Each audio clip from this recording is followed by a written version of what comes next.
Vikings something to fight for. You have tamed these broken kingdoms. But your greatest journey still lies ahead.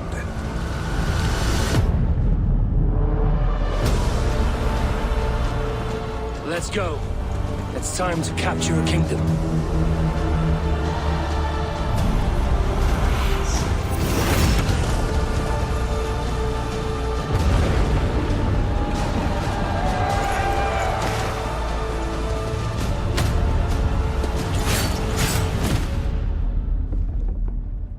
Now go, Eivor. Claim your place in Valhalla.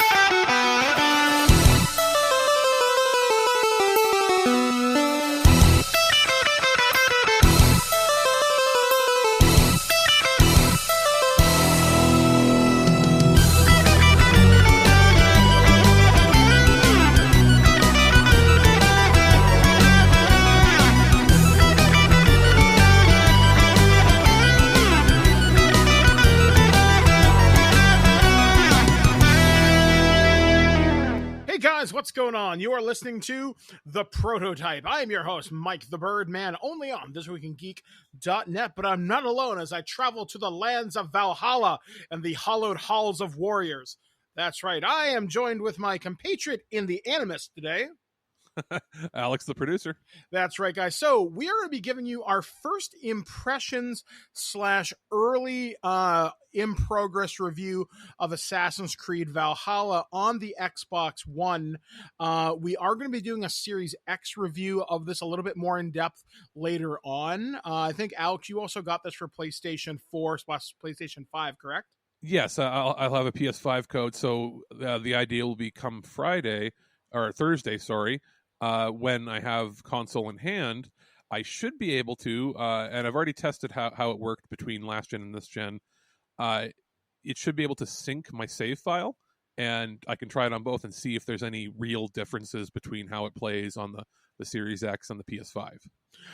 So just to get things out of the way, a Ultimate Edition code was provided to me and Alex from Ubisoft for the purposes of this review. So we have the extra add-on mission. We have the Berserker DLC. I myself went out and spent $30 of my own money to get some of the Helix credits. So I bought myself a sword, a spear, a collectibles map, and I've got some leftovers to do whatever with. Though the amount of credits I have left over is not enough to do anything with. So sitting there with $250 that I can't do anything with. And I have not purchased and will not purchase anything because I'm trying to see, can I go through the game without ever needing to? And so far my experience has been I've never had to open the store. Yeah, I just really wanted a two-handed sword because Vikings. That's not even kidding. That's the only reason I did it. Well, it's funny because Vikings never used that. I think they used two-handed great swords later on. They used axes more than anything. I'm not a child of history when it comes to this sort of thing. Yeah, well, I was going to say two-handed like broadswords. That was a very English thing. English Germanic. Yeah. So. But you know what? You're going to those areas, so I guess it would make sense. I have so far now. I believe we both chose to play as the female protagonist, right? Yeah. So when you start this game out, you can choose either a male Eivor, a female Eivor, or there's a third option which switches it up. The game just chooses which one you play with in that particular time. So it randomly chooses. I've never done that before. I'm never going to. I have no reason to. Although the male Eivor is like Jason Momoa with the serial numbers kind of filed off. But you know what? I kind of think it's cool. You can have like a fluid character that does whatever. Yeah, I mean, it's cool how they can be super buff, looking like Jason Momoa, and then looking like some cool Valkyrie looking girl. So that's neat that they do allow the two separate quote unquote data streams inside the Animus, because they do even reference that. They're like, there's a lot of data here, and it's hard to kind of separate it. So what should I do? And then that's how your choice kind of presents itself. So Yeah, you can tell it. The third option is let the AI determine which is easy. Basically, what's easiest to render for the scene. yeah, so that's cool. I do think that's a neat option. Definitely opens up Yeah. more possibilities. And the dialogue and structure of the story is set so it doesn't really matter what gender you are, because it never affects the story. In fact, I encountered a side quest where I went off on a romantic tryst where I recovered some woman's reindeer bone comb, and she decided to bone me. And it didn't matter that I was a woman. She's like, let's get down to town. And I'm like, okay. Here's your comb. It's the equivalent of the nice shoes want to F. Yeah, pretty much. It was like, Line. I am down to have some fun tonight, lady. And was the line really down to clown in the game? don't I wish? Don't I wish? Now, But- did you notice that it actually what was interesting is the standard for a lot of these games is like it goes pick your character, male, female. The female character seems to be the default. And they to me, when I play these kind of games, I go the whole femshep route. I've always found it to be more interesting to play as the women in the game, and the voice actress is pretty good. Like with like this now, since this is a review in progress, as of this recording, I'm about 23 hours in, and I did a lot of exploring. I'm just getting into England now, and I'm just starting to do a lot of settlement stuff.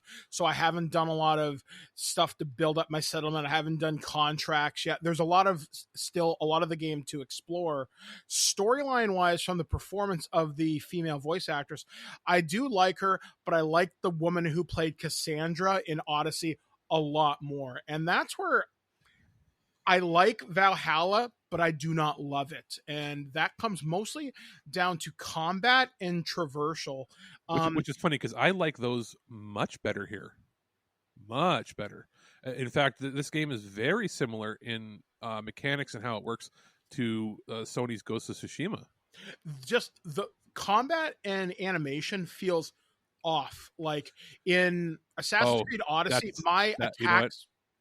It's because you're playing on last gen. Now that I've been playing I've seen multiple reviewers play it on PC and Series X. Exact same thing. Really? Because I found it to be fluid and smooth. I haven't had any issues at all. Well, no, it's how the combat is impacted. And you're not a guy who's been in the Assassin's Creed series as long as I've been. I've been in since 2012. Well, and I wonder if it has to do with the weapon of choice. That's another thing too. This series, or this particular one, you don't get as many options as you had in Odyssey, which is kind of my gold standard for the new style of Assassin's Creed. Here you get a couple of different weapons, and then you can constantly improve them. And whereas in Assassin's Creed Odyssey, you got a whole crap ton of weapons, and if you didn't like the way it looked, you could change its look without changing its stats. Here, you're kind of forced to change you can constantly improve, say, your father's axe, but if you want to change weapon, but if you like the stats but don't like the look of it, you're kind of boned. Hopefully they can change that in a future update where it has the same stats as long as it's the same type of weapon, it looks the same. Yeah. Like your choice, you said, was dual-handed sword. Sorry, two-handed sword. Yeah. I have gone with one-handed primary hand axe, secondary hand dagger.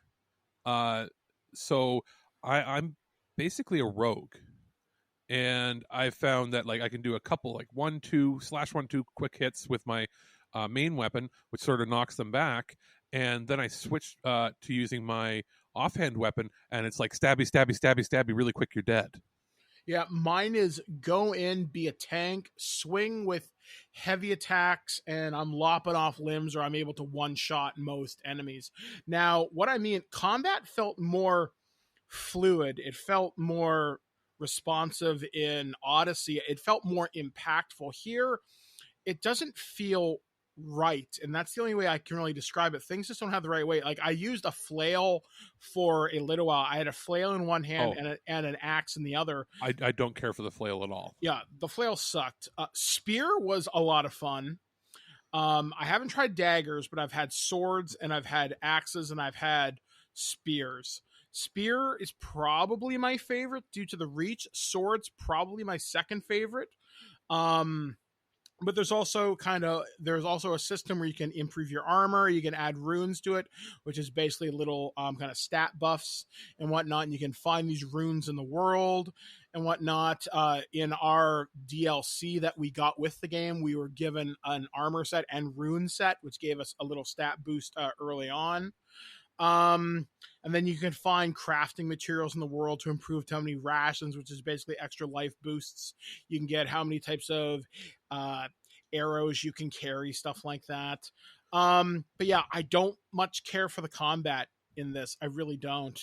I do like, this is something small to the Assassin's Creed series, but Ivor wears her hidden blade on top of her arm as opposed to underneath. There's a cutscene very early on where she talks to these two assassins that your brother has brought back from the Mediterranean or wherever. And in the time of Altair, the assassins would chop off their finger, one of their fingers, because that's where their blade would hide underneath their forearm. And Ivor makes a comment saying, well, I'm not going to do that. That just seems really inefficient. So let's try it my way. And then you go out and train with the hidden blade and you straight up like Wolverine punch people. And I always wondered, like, that's a lot more effective. Sure, it's more visible to the bad guys, but odds are you're going to stab them in the face and they're dead anyway. So it's about irking with tradition. Yeah, I mean, I do like that. I do like some of the design choices in this game. Traversal, as I did mention, doesn't feel as good. Oh, okay. Let me back that train up a touch. Parkour in these games is kind of a staple. I think the best the parkour has ever been, in my opinion, was Assassin's Creed Syndicate, of the old style. Of the new style, Odyssey felt smooth, but you would get stuck on stuff. In this one, you can climb a lot more objects vertically, but moving horizontally feels jerky. Like, I did this one Animus anomaly puzzle and I kept jumping off or at weird angles onto the platform that I was trying to reach, and it was just a big pain in the ass. And like, I am not moving my character in that direction, so maybe it's a patch thing, because I haven't had any issues. It's felt smooth to me. Well, you're also a person who doesn't have a lot of experience with the series. Like, no, what I'm saying is this plays very similar to Ghost of Tsushima, and if you're somebody who's played that, maybe it's muscle memory kicking in here. Maybe like I'm doing this, like, most of my Assassin's Creed experience comes with Black Flag, Rogue, Syndicate, Origins, Odyssey. So I've got a number of these games under my belt. I have played Assassin's Creed 1, 2, 3, but 4 is where I started to love the series more and more. I think the only part that I found cumbersome or clunky is I'm not a fan of how you control your longboat. I will say this, at least in my playtime with this, I haven't run into anything significant. The boat feels a lot easier to steer. You bump into things a lot and then it stops you. Yeah, collision detection in this game, not great. But that being said, I'm happy there's not as much a focus on naval things. Like, I mean, obviously in Black Flag and Rogue, I thought it was great. In Assassin's Creed Syndicate, you didn't have to deal with it because you were in London. Here, they brought back ships for some reason. Honestly, I'm sick of having boats in Assassin's Creed. Just let me run around a big map. Maybe let me fast travel in some way. A boat, I guess, makes sense for the time period that it's in, but I don't like it. Whatever. One of the two things I do like is how they've changed navigation. On the map, you would see a marker, and it'll be marked as a treasure, a world event, something, and as you get closer, it reveals what it might be. And it never feels like in Odyssey, you are chasing down map markers. There's always something to do, and a lot of Ubisoft games suffer from there's too much shit going on. Here, there's a lot of shit going on, but it feels like you're more rewarded for exploring. And I've come across two really cool things, especially in the early part of the game. I was exploring right near my hometown of Fornburg or something like that. Yeah. And I ran into a giant mythical reindeer, which kicked my ass the first time. Up on the top of the hill where the waterfall is. Yeah, and I was like, "What the hell is this thing?" I thought I Yeah. was looking at it funny, and my game glitched. I thought it was And don't huge or worry, something. this is a mostly spoiler for your review. There are mythical creatures. Yes, And it's not. This isn't. This isn't a plot spoiler at all. They're side quests. You just sort of come across them. Yeah, I've come across 2 in my playthrough so far. I found the reindeer, which I fucked up goddamn Rudolph real bad. And then I ran into a polar bear, which was the Coca-Cola bear, and it one-shotted me. Polar bears in this game, you'll have wolves and boars come at you, and you're like, "Hey, that sucks. I'm gonna slice you up." And then the first time you encounter a bear, you better be prepared. Yeah, basically learn to dodge, parry, or run. I mean, even pegging things in the head will not do a lot. Bears. This is why I got the dagger. Using my offhand weapon, if you're right near its head, you can stab it about 6 times in the neck, and you auto jump back, and it almost kills it in one shot. Oh wow, yeah. I engage close with my like great sword, and it's fun, but it's a thing. So that's kind of neat. You can also find different abilities in the world. It's not tied to your level per se. Like you can find books of knowledge which say, hey, now you can have sleepy darts, now you can do this barbarian rage, or hey, here's the ability to throw axes, stomping, stuff like that. You find different abilities, and those are separate from your skill level tree. I don't like the way the level tree is kind of laid out in this. There's you don't really have going on. It's very, very similar to like Final Fantasy X's Sphere Grid. Although that being said, I haven't played with this, but you can respec your character. If you don't like the way your character's going, just change it. Yeah, and I like personally, I put every single point into the melee tree. Yeah, I'm mostly melee with a little bit of ranged. I haven't done anything in any other one because I just want to see how far it'll go, especially if I'm trying to be a murder machine. And like, I figure if I'm going to be an assassin, be a rogue. And I've gotten better at ranged attacks, especially once they add like the sleepy arrow stuff. But there's nothing that beats getting the ability where you like throw an axe. You can throw axes at 2 different characters and then lunge towards one and kill them. And that can literally mean the difference between being surrounded by too many people and dying and like an almost instant victory. Yeah. Trying to think of things I do like. Music. Yeah, although it's not stuff that I'm used to. Like obviously music for me is a lot of the incidental stuff, and when it swells, it's really, really nice. The thing that picks me up the most is I like the down moments when you're doing not quite sea shanties, which obviously they brought into Black Flag. Here they're like Viking songs or they're stories, and those are actually fairly entertaining. Though ultimately sea shanties will always be my favorite.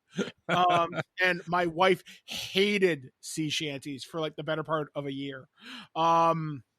That's kind of actually one thing I will say about this game, especially in the Norway part of this game, it feels like Assassin's Creed Skyrim at first. Just the way that it looks, you look up in the skies, you're like, wow, that's like Tamriel. So that's kind of neat. Yeah. When you get to England, it's more rustic, it's more forest, there's swamps, there's a lot more varied terrain.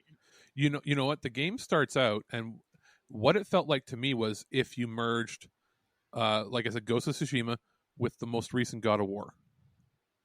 That sort of aesthetic and just the way the music, like you said, where it swells. I've been very interested in pretty much every character I've come across so far. There's treasure chests that are underwater that you got to swim to, and you got to make sure you get there before you freeze. There's lots of little things to do. And there is a part in the starting part of the game where it's like everything here is power level 1. And then if you go a little too far north, it's power level like 260 or 280. You're like, oh, that's like end game stuff. Yeah. In that section that you're talking about, it's not really a spoiler. That's where I found that mythical polar bear, His Oh, power level was 310. I yeah. found somebody more powerful than him. To give you an idea, like I was doing everything I could while playing, and I played this on a series, or sorry, on a 1S, using an external NVMe drive. So it's the fastest that it could possibly go on the previous gen, and the draw distance was decent. And I was just trying to go through every possible area. So in like 12 hours of playing at that point, I was power level 16 in like power level 16 to 20 or something like that. So, and I just happened to go up into that area and I got a couple chests, and then I found some mushrooms and I'm like, oh, I'm gonna eat these magic mushrooms. The troll fight. That's what you're talking Yes, about, aren't you? yes. And I'm like, they're like, defeat all these enemies. I'm like, okay. And then a bunch of 12-foot trolls walked up with giant spears, stabbed me, lifted me into the air, and impaled me. And I slid down like I was like impaled on Vlad the Impaler's like yard. And then it's like, you've died. And luckily, when it reloads your save, it's like it reloads you right where you were before you accidentally touched the mushrooms. And then I was like, okay, I'll go a little further.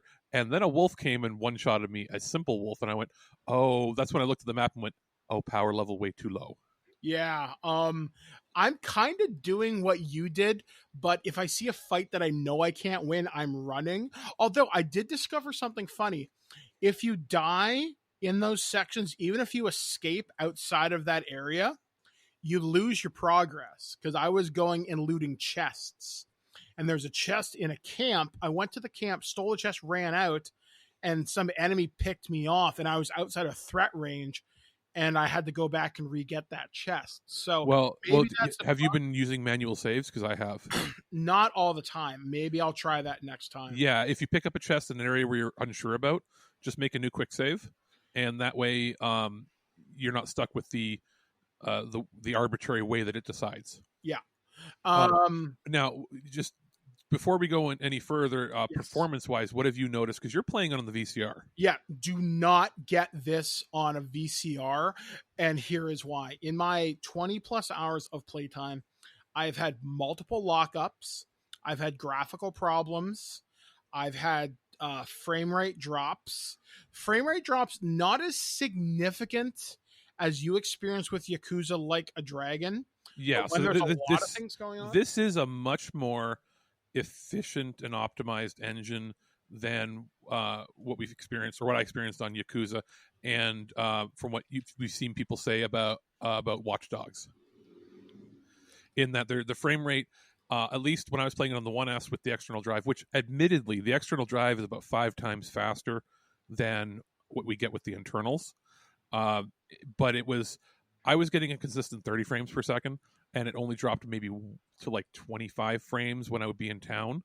And I had pretty decent draw distance, but I've seen other people play the VCR version, and they've had like complete system lockups. Now, I had something that terrified the shit out of me, and I haven't even told you this kind of publicly yet. So I was about 10 hours in, and I was exploring power leveling, because that's how I play these Assassin's Creed games. I go around, do everything I possibly can, and then I will do the story. Dude, it's the old school Final Fantasy 3/6 on the Super Nintendo mentality. Yeah. Once you get that ingrained as like a preteen or teen, that never goes away. Yeah.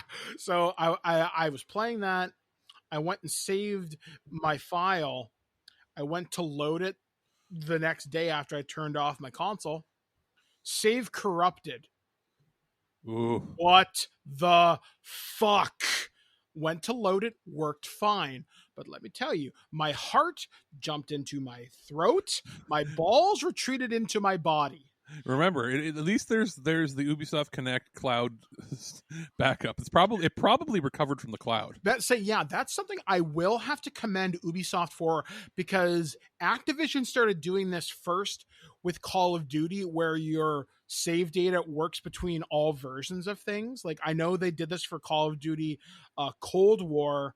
If you're playing on PlayStation and all your loadouts were there, and you suddenly connect, and if you connect your Activision account to your Xbox Series X account, it's going to transfer over all your save data, all your kind of loadouts, and all your unlocks.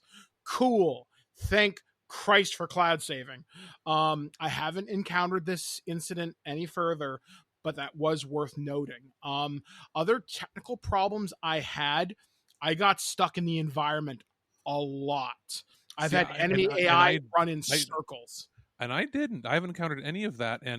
And from what I can tell, it's just the little slight upgrades that happened with the S versus the VCR. Because there was, what was it, like 10% or so better, and then a dramatic increase in performance of like asset loading because I was using an external drive. So instead of it trying to read a 5400 laptop drive that's like a million years old at this point, it was reading from an SSD. Not nearly the same as playing it on the like Series X would be, but I have noticed that can fix some hiccups. But it's, if you're playing it on a VCR, it's time to upgrade your console. Yeah, like this one, because I've had really good luck with my Xbox VCR, and this one, it ran better than I thought it was going to, because there are times where, excuse me, this game looks gorgeous. Especially in water. Water looks fantastic. Oh yeah, and that's not to say not to buy it if you have a VCR. If you have a VCR, pick it up if you're really interested. If you find that you're having performance issues, just know that your save will carry forward when you upgrade your system. Yeah, and if you upgrade, and if you're like, hey, I have an Xbox VCR, but I'm actually not getting a Series X. I'm getting a PS5. You'll be able to carry forward that save. If you'd have to purchase the game again, but anything that you've completed to this point will be synced to their server. Yeah, like that's like, for me, in my personal experience, in my 20 plus hours of playtime, it's hard to recommend this game on older hardware. I don't have the PlayStation 4 experience, but on Xbox One, I had a rough time.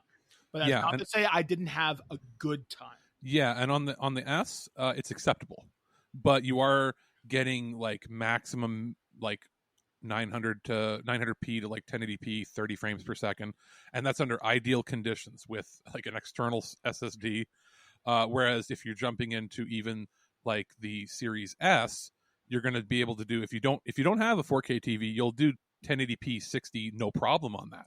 Yeah, so pretty much any upgrade you do, or if you are somebody who maybe can't get a hold of the next gen hardware yet, there's people right now selling their 1Xs, and you might be able to get a good deal. Like you might be able to get it for like half the price that you'd be spending on a Series X, and that'll play anything at 1080p or 1440p 60 right now.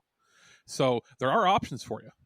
Yeah. So I guess as we begin to kind of close this thing out, I'm going to say this: if you're interested in the Assassin's Creed series from a storyline perspective, you are going to need a lot of the knowledge from Assassin's Creed Origins and Assassin's Creed Odyssey, especially when it ties into the modern day stuff.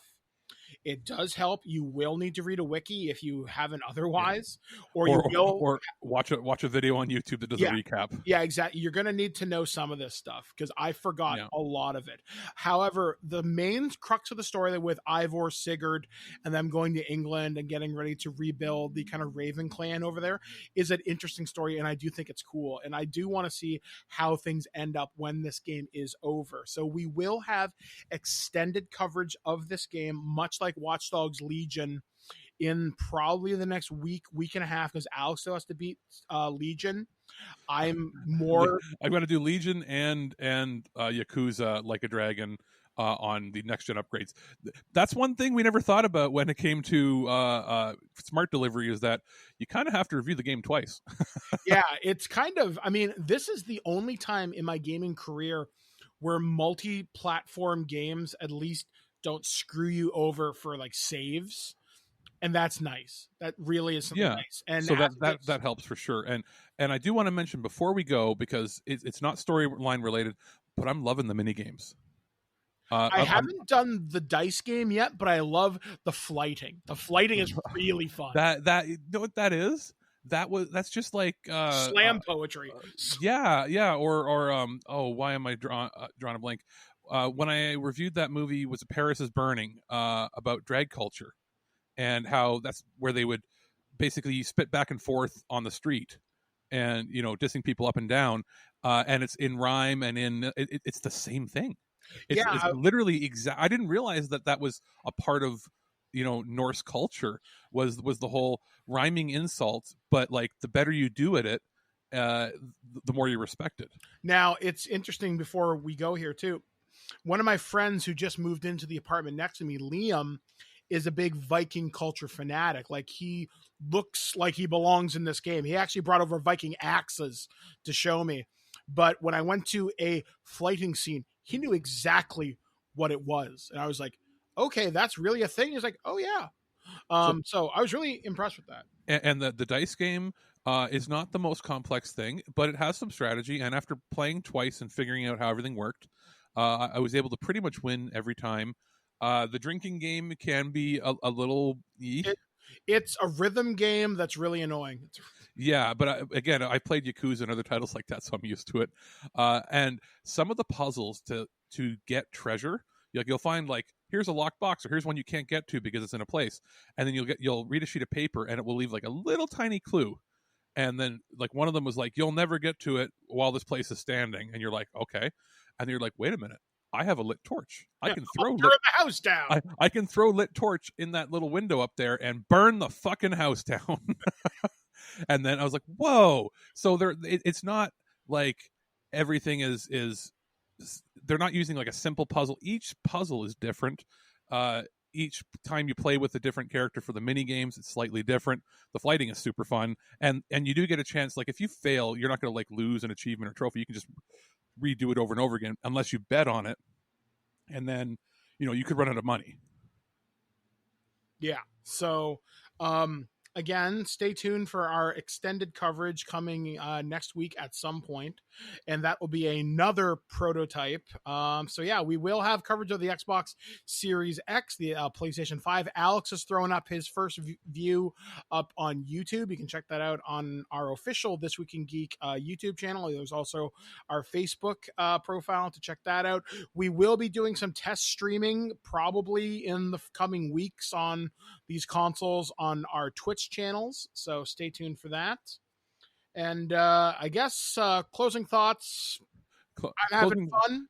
Closing thoughts. I'm having fun, and I have a Series X now, so I'll be digging into it tonight. And I'm just glad that I'm halfway done obtaining these next generation consoles, and after this week, I can sleep. I am disappointed in Microsoft, and I am disappointed in FedEx, but that is what I get for not going to the store. So anyway, guys, until next time here on This Week in Geek, we've been a part of this great long ship. We have been Alex the Producer, and I've been Mike the Birdman, saying onward to Valhalla.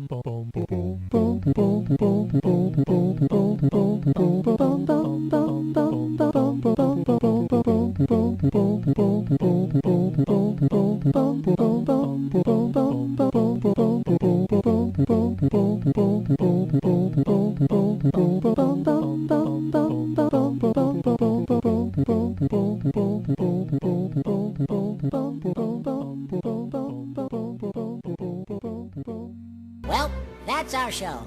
All right, here's the deal. Every time you watch my show, I will send you $40. Checks will not be honored. You've been listening to This Week in Geek, your source for guaranteed nonsense or your money back. Tune in next week for more info on the most important things you didn't need to know. Check out our website at thisweekingeek.net and subscribe to our podcast through iTunes or any podcatcher. If you'd like to comment on this episode, head over to this episode's post at thisweekingeek.net and leave a comment through Facebook Connect. Follow us on Twitter at thisweekingeek.net and follow our Instagram at twig_official_podcast.